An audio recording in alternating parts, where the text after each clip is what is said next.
জনগণের প্রত্যাশা পূরণে ব্যর্থ হয়েছে অন্তর্বর্তী সরকার, এমন অভিযোগ করে ইসলামী দলগুলো বলছে সরকারের উচিত আইন শৃঙ্খলা পরিস্থিতি নিয়ন্ত্রণে আরও কঠোর হওয়া। প্রশাসনকে ঢেলে না সাজালে অন্তর্বর্তী সরকারের পক্ষে সুষ্ঠু নির্বাচন আয়োজন সম্ভব না বলেও মন্তব্য তাদের। প্রকাশ্যে সন্ত্রাসী হামলার এমন দৃশ্য এখন প্রায় স্বাভাবিক বিষয়ে পরিণত হয়েছে। যদিও 2024-এর জুলাই আন্দোলনের মুখে 5ই আগস্ট শেখ হাসিনা পালিয়ে যাওয়ার পর জনপ্রত্যাশা ছিল একটি বদলে যাওয়া বাংলাদেশ।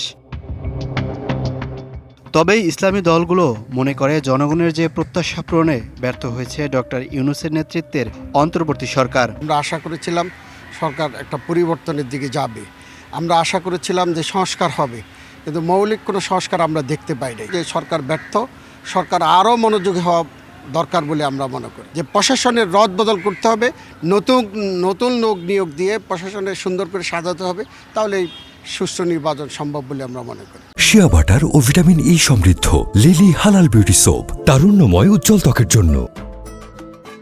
ইসলামী দলগুলোর নেতারা বলছেন সরকারের সবচেয়ে বড় ব্যর্থতা মব ভায়োলেন্স ঠেকাতে না পারা।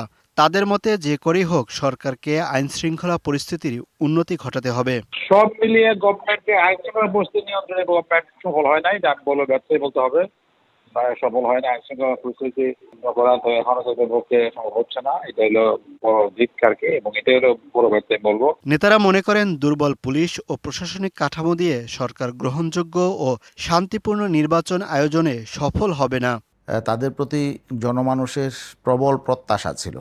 জনমানুষের প্রত্যাশা পূরণ করতে না পারাটা এটা হলো তাদের ব্যর্থতা। যদি জাতীয় নির্বাচনটা সুষ্ঠু, নিরপেক্ষ এবং ক্রেডিবল হয়, জনগণ যদি তাদের ভোটাধিকার প্রয়োগ করতে পারে, তাহলেই আমরা মনে করব অন্তর্বর্তীকালীন সরকার চূড়ান্তভাবে সফল হবে।